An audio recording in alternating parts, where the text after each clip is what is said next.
Hello folks, this is Gilmer and I have to apologize. I've been under the weather a little bit and actually had pneumonia or something very similar for a couple of weeks, and that's why I have not done another Let's Play.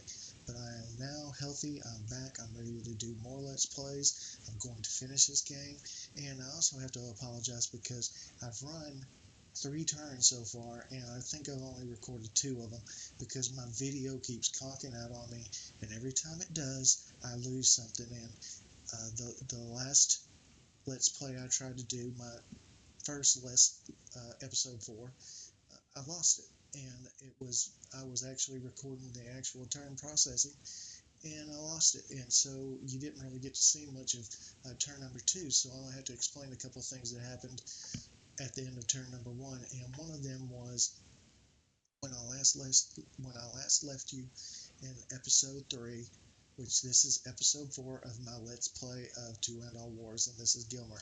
Thank you for watching. But when I last left you, we were trying to get Great Britain into the Western Entente, and as you can see, this army icon right here shows me that the Great Britain has joined the Western Entente. And there are several ways to just confirm this. One of them, obviously, is you see the overall commander of Great Britain forces as an icon up here. You can hit F2, sorry, I hit F3 accidentally, but F2, and you see that we now have an option to buy replacements for Great Britain. They are now in the Entente. And what does that mean? Well, let's take a look at our objective screen. As we look here at the objective screen, we can see that London has been added to the objective screen, and that means that we have to protect London as the capital of Great Britain. So if we were to lose that, then we would lose 10 on our national morale over here. Generally speaking, London will never fall because I don't think Germany or any of the Central Powers ever tries to do an amphibious invasion of Great Britain or England proper, but either way, it is still an objective, and we have to protect it.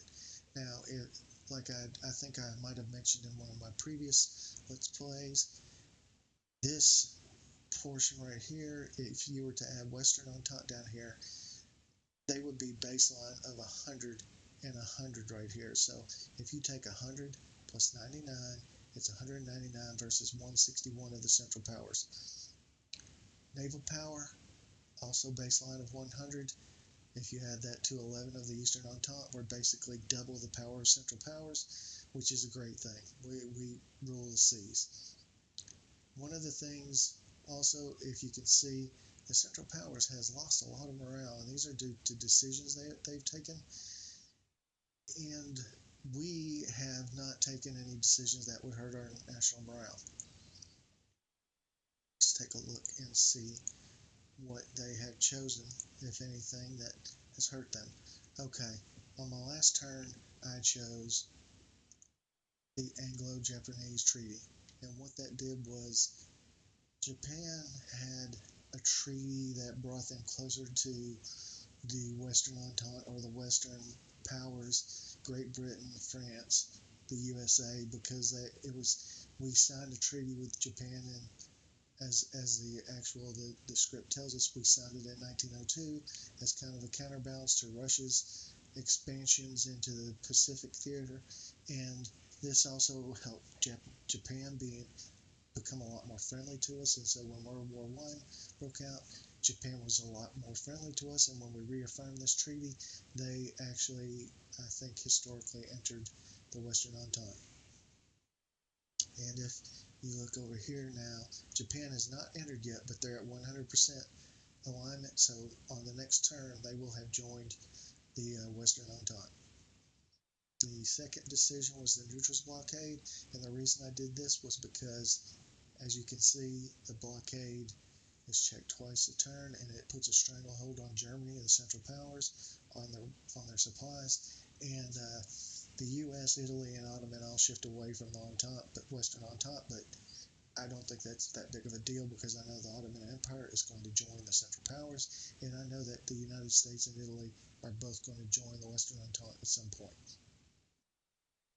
Now what I want to do is I have a free major diplomat now, and the person or the country I'm going to play it on is Italy, because they are most likely to join next, and I want them to join the Western Entente very quickly because, let's see, oops, resume. Let's see, if you look down here at the Italian map, and I might have mentioned this before, that they have a common border with Austria and a border with, I think this is Austria as well, the Austrian-Hungary Empire. But Italy is not, at this point, Italy is not somebody to dismiss. They have, from my previous plays, and maybe this isn't historical, I don't know. I don't know that much about Italy in World War One, but in this game, Italy is very important. They have a lot of troops. They have a lot of battle formations. I can build maybe 3 or 4 armies down here and start really moving north on Austria and moving east on Austria and really cause them a lot of trouble. So I really want to get them in fairly quickly because Trento, I believe, is one of our objectives, and if we press F9, actually it doesn't show that, but I think when Italy joins the war, it will become a strategic town that we need to take, and also Trieste. And so it makes sense to get Italy into the war because these are easy to take. And then if you play your cards right, you can push up through this corridor from Gorizia, Flisch, Klagenfurt, Graz to Vienna. And I've actually taken Vienna in one of my other games, and it's very possible, and it's a huge blow. I think it's 8 points to national morale, which is pretty huge. Another thing that I wanted to point out that we were able to get was the naval British power, the Grand Fleet. And on my last turn, I actually took them from the Scapa Flow. They were up here in Scapa Flow, moved them down to the borders of Germany just because Germany sometimes brings out their fleet, and this fleet is much more powerful than their fleet, and we can sometimes win a few national morale points by doing that. One of the other things that I did with my turn was I moved troops into Luxembourg to fortify Luxembourg because we took that on the first turn, and I also moved the 12e Army into Trier, and I'm besieging Trier, and I think that the icon, oh wait a minute, what does it say? Trier is besieged and totally breached. The structure does not provide any defensive benefit. Well, that's pretty nice because that means that I can actually assault it. I have seen other Let's Plays where the defensive fortifications weren't totally breached and the person assaulted it and they took horrendous casualties and they couldn't understand why. Well, you know as well as I, if you attack a fort and all of it and a lot of its walls are still standing, you're going to take a lot of casualties. So I usually wait, unless it's a smaller town with a very small force inside. I usually wait until the walls are completely breached, which this is. And I believe Castle now is active. So we are going to assault Trier. And hopefully we will take that fairly easily, which I'm sure we will because I have a combat value of 804 and the combat value of the troops inside the city is 131. So that's what, a 6-to-1 advantage. I think it'll be fairly easy, and this should go my way. And one of the things that I wanted to point out was I don't know if I talked about being activated or not, but when they're activated, they can actually take some of these offensive postures, which when they're not active, they can't go above defensive posture. But when they're active, they can actually assault fortresses. Okay. So another thing I did on the second term was I moved um, Gallieni here close to Joffrey so that I could actually make him a full army, which is what I'm doing. He has a trait called Quickly Angered, which costs him 4 command points. So he doesn't get near 40, 49, 50 here, but even so, he's still full army, and we can build him up and make him a very formidable fighting force. He has a very good offensive rating at 4, and his strategic rating is not that great, but it's okay. It's about, I'd say that's about half and half. Half the time he's active, and half the time he's not. He's active right now. Another person I wanted to create an army with was, what's this guy's name?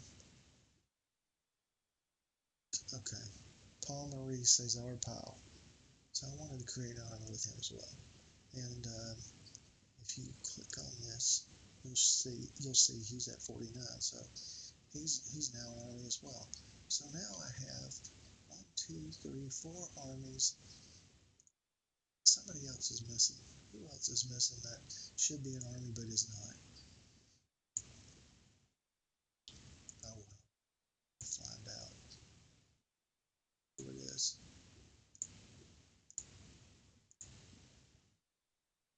Guys, this should be an army.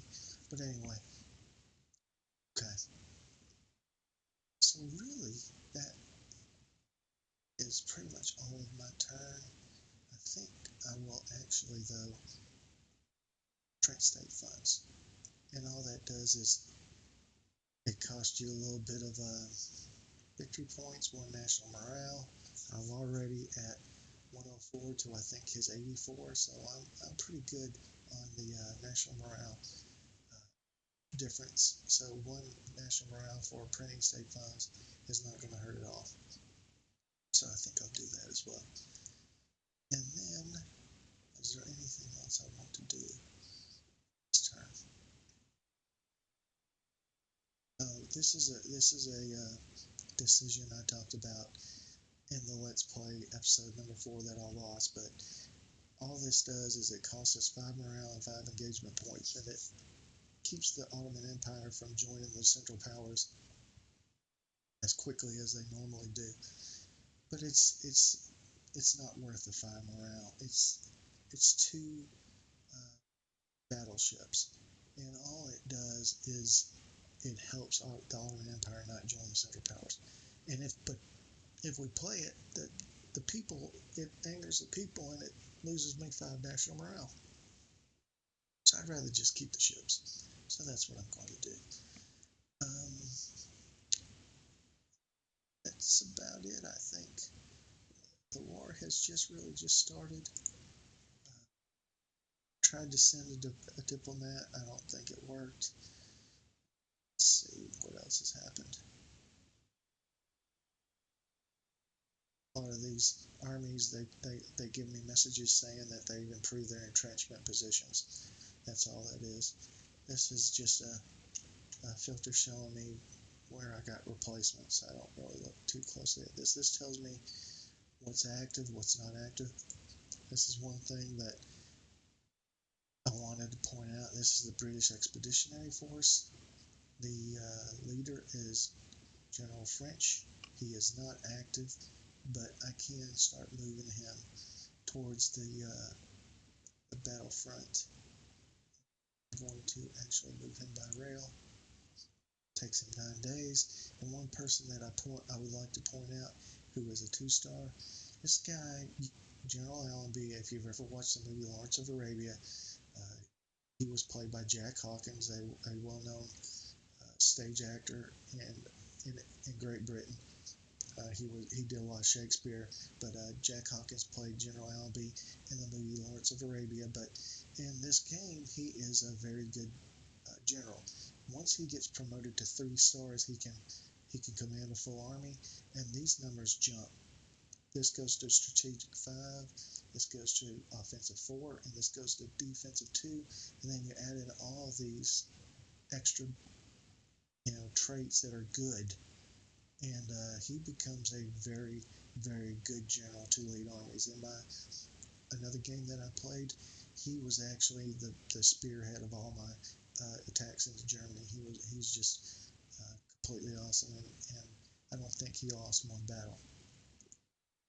He might have lost one battle, but regardless. Okay, I think I'm going to stop this video here.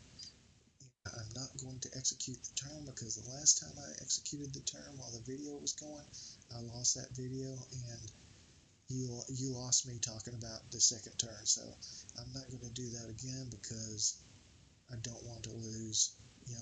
I don't want to lose it again.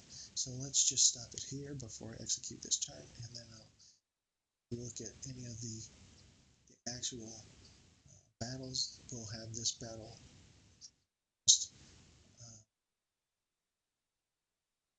automatically. There will be a battle here in which we'll probably take this city. So my name is Gilmer. This is my 4th episode of my Let's Play of To End All Wars and Ageod title that came out in 2014. And I will see you later, and thanks for watching.